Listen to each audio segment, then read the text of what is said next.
Hey everybody. All right. I got a few really cool ideas from all of you and I appreciate them. So I'm going to do a quick blitz of videos. I'm going to try to do one. Okay, I'll try to do a couple at least this week. All right. Weather's changing, things are changing. Anyhow, so we're going to do a couple of quick vids. I'm going to start with one. Also inspired from an idea of one of you. I will do some more esoteric stuff regarding energies, all right, and people that are energy vampires. So that's upcoming. But for now, I wanted to do a quick vid based on something that I saw yesterday, and I found it very interesting.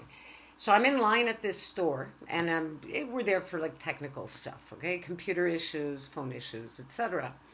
And as I'm in line, I see the technician at the desk. I believe it's the owner of the store. And some guy goes up to him and he's trying to haggle for price. So he goes, "Hey, listen, brother." And dude who owns the store, or I assume he owns the store, says calmly, "I'm not your brother." And so right away, I was like perked up and paying attention because I said, "Ooh, good one. Nice boundary." So the guy's like, "Well, look, yeah, I know you're not my brother, but the price is too much," and et cetera, et cetera. So the owner of the store says, "Well, I went to school for this. This is my level of expertise is very high. Your issue is like a very high level issue." And I think the price was like $50. It was marginal. It wasn't the end of the world. But if somebody wants their phone fixed rather than buying a new phone, which also these prices make no sense to me, but that's besides the point. So dude continues to try to haggle. And the guy remained very calm and he just says, "Look, if you don't like my price, I invite you to go elsewhere." I found it so well done. The guy at the desk, the owner, didn't lose his cool at all, remained very, very calm, and basically put up a really good boundary. And the guy at the counter finally said, "Okay, I'll take it." So they dropped the contract. The rest of the exchange was very calm. And I said, "Wow, okay, like beautifully executed, very, very well done." It got me to thinking, like, what would I have done in that situation? Now today, I can honestly say that pretty much I would have done the same thing. Like just put the boundary there. But in the past, I definitely wouldn't have. Again, there's an arrogance, I'll say, there's an arrogance sometimes inherent in empaths. And I'll explain. Because we're so used to the narcissist and we're so used to having absolutely no boundaries ourselves, the boundaries are crossed all the time. All right, because again, you're part of the collective and you're not an individual. And you have this understanding of what's inside of people, irrespective of what they say. Oftentimes, it's like you'll look at this person and you'll just say, let it go. The dude is like spiritually and emotionally retarded, for lack of better words. All right?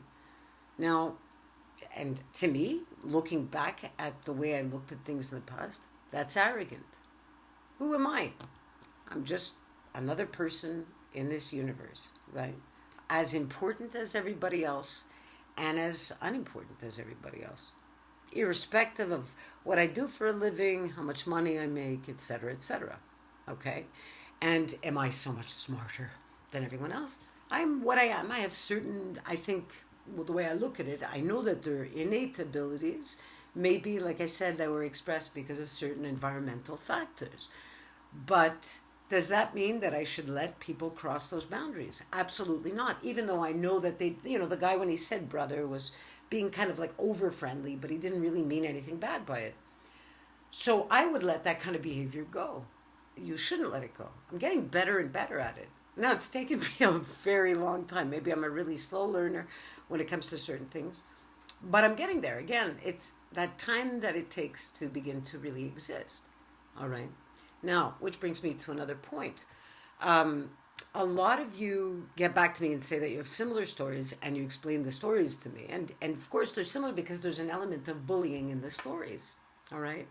But, again, there's a difference between bullying and mobbing. You can stave off bullying. You have that power. All right. And this is where boundaries come into play. Sometimes, if you're different, if you're older, if there's something, that you're not really fitting. It's one of these things just doesn't belong here. Okay? Kind of like from Sesame Street, if you remember that stuff. And people start to cross boundaries, make jokes that you find inappropriate, all right? Make fun of you, you know, talk and laugh and whatever, like schoolyard stuff. You have the power to do something about that. You have to call them on their behaviors, but you have to do it calmly, not lose it. And definitely don't let it go, even if you know it's like, oh my God, you know, it's the look of envy. Here we go again, you know, I'll let it go. Can't let it go. You have to call them on it. So again, so you're passing by, there's a group of people snickering and laughing, you know, you can definitely stop, look, and say something to the effect of, can I help you with anything? Oh, no, we're just bantering and laughing about something else. Okay. And walk. Okay? You give them a little bit of a chance, see what's happening. They continue that behavior. You can call them on it again. Say, I notice that you snicker and laugh whenever I pass by. That's bullying. Don't bully me. Simple. But again, not with the spirit of anger, but with the spirit of recognizing what's going on. Now, how do you do that without the spirit of anger? Well, if you're an empath, it should be relatively easy. See, as an empath, again, you feel the pain and you feel the brokenness and the wholeness as well in other people. So if you notice that it's a group of broken people that have all kinds of problems that are pointing and laughing at you, how personally can you really take that? You know, and you care what they think. It's not about what they think. Center. It's about what you think. And you have to respond to that situation. You cannot let it go. If you let it go, it'll only get worse. Now, so that's bullying behavior. Like, you know, I've said in my previous videos when I talk about the stages of mobbing, stages 1 and 2 are pretty much bullying. Now, when you do set those boundaries, if this continues, if this behavior kind of changes, it won't be so overt. It becomes very covert afterwards. Then we're talking about a mobbing. I know the way it's defined, they talk about it's a whole bunch of people that are bullying you. No, that's bullying just the same. And you still have control over that. I'll give you another example of what bullying is. You know, you're the different one. Either, and ageism does exist, folks, I'm really sorry. And believe it or not, the biggest targets of workplace bullying and mobbing are women of my age. Okay? So that's just the way it is. But it can happen to anybody. It can happen to men. And it does happen to men. But typically, in hierarchical environments, it absolutely does. Men are less likely to speak about it and speak up about it. What they're most likely to do is employ cognitive dissonance and become bullies themselves. All right? Whenever you deal with humiliating behavior, it's hard to deal with. A lot of guys, what they'll do, they'll embrace the behavior. It's part of camaraderie. Bull, man. That ain't part of camaraderie. You were made someone's bitch. I'm sorry. And then you want to make someone else your bitch. Okay? In offices with women, especially with certain legislation in place against certain types of harassment, mostly of the overt variety, folks, it becomes covert. And in a mobbing, typically, management is involved. Okay? And in all cases, I'm going to say this, management sucks. Because if you had good managers who were ethical, bullying wouldn't be an issue. Absolutely not. It wouldn't be a part of the culture of the place. Now, every so often you get a rotten apple in a bunch. You might get a bully who influences a few other people. But again, if you have tight management, management will smell that stuff, take care of it. Or if you go and complain to management, they'll do something about it. You'll have a mediation.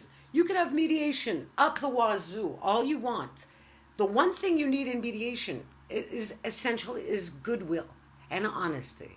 All right? And in a mobbing, you ain't going to find either, okay? And like I said, typically management is part of it. So, that's the thing. Boundaries are important for empaths and for everybody. And if you're getting pushed around at work, you have to think about it. I wouldn't say like immediately react.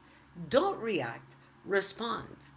Practice. Practice in a mirror. Make a video with someone else, and then look at the video and say, you know what, I don't like my body language. I'm going to practice sitting like this, or standing taller, imposing myself, making myself look bigger. As animal as it sounds, we are human animals. We're a bunch of animals, okay? We think of ourselves as being so evolved, But truth is, we're still at the days of the Colosseum, folks. People still love seeing people get ripped apart, as sad as it is. It's the truth. Anyhow, so that's just a quick vid for now. I'll be back with more. And the next one is going to be about how, when bosses are involved, the type of tactics they employ, when bosses and management are involved, when you really know you're in for a mobbing, man. All right? So that's that. I wish you a great day. Foxy D signing off. Namaste.